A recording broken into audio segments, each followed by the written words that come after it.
ഇരട്ടച്ചങ്കൊക്കെ ഡൽഹിയിൽ ചെല്ലുമ്പോൾ 90 ഡിഗ്രിയിൽ കുനിഞ്ഞുകൊണ്ടാണ് നിൽക്കുന്നത്. 150ഓളം സ്ഥലങ്ങളിൽ ഹൈവേ പൊളിഞ്ഞു വീണ്. ഈ സർക്കാരിന് ഒരു പരാതിയും കേന്ദ്ര സർക്കാരിനെതിരെ ഇല്ല.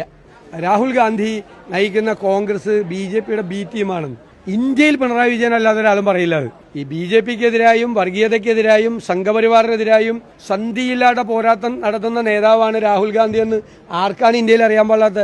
രാഹുൽ ഗാന്ധിയുടെ ശത്രുക്കൾ പോലും പറയോ അങ്ങനെ അദ്ദേഹം പോരാട്ടം നടത്തുന്നില്ല? അദ്ദേഹത്തെ ഇല്ലാതാക്കാനാണ് BJP ശ്രമിക്കുന്നത്. ഇവിടെ ഇന്ത്യയിലെ എല്ലാ BJP ഇതര സംസ്ഥാനങ്ങളിലും കേന്ദ്ര ഏജൻസികൾ നെട്ടോട്ട് ഓടിക്കൊണ്ടിരിക്കുക. ഇവിടെ സെറ്റിൽമെന്റ് ആണ്. തകർന്നു വീഴാത്ത പാലാരിവട്ടം പാലത്തിന്റെ പേരിൽ ഇബ്രാഹിം കുഞ്ഞിനെ ജയിലിലടയ്ക്കാൻ നോക്കിയതാണ്. തകർന്നു വീഴാത്ത പാലാരിവട്ടം പാലത്തിന്റെ പേരിൽ 150ഓളം സ്ഥലങ്ങളിൽ ഹൈവേ പൊളിഞ്ഞു വീണ്. ഈ സർക്കാരിന് ഒരു പരാതിയും കേന്ദ്ര സർക്കാരിനെതിരെ ഇല്ല. ഒരു പരാതിയില്ല. പാലം പൊളിഞ്ഞു വീണ് കഴിഞ്ഞിട്ട് ഡൽഹിയിൽ മന്ത്രിയെ കാണാൻ പോയത് ആമാടപ്പെട്ടിയായിട്ടാണ്, സമ്മാനമായിട്ട്. പരാതിയായിട്ടല്ല, ആമാടപ്പെട്ടി പ്രത്യേക സമ്മാനം. നരേന്ദ്രമോദിയും അമിത്ഷായും എവിടെ ഒപ്പിട്ട് കൊടുക്കാൻ പറഞ്ഞാലും ഒപ്പിട്ട് കൊടുക്കണ മുഖ്യമന്ത്രിയാണ് പിണറായി വിജയൻ.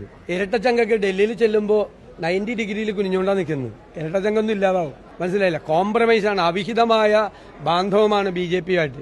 ഞങ്ങളെ ഒന്നും ബാധിക്കില്ല. ഞങ്ങൾ ഇപ്രാവശ്യം അതിനെയെല്ലാം മറികടന്ന്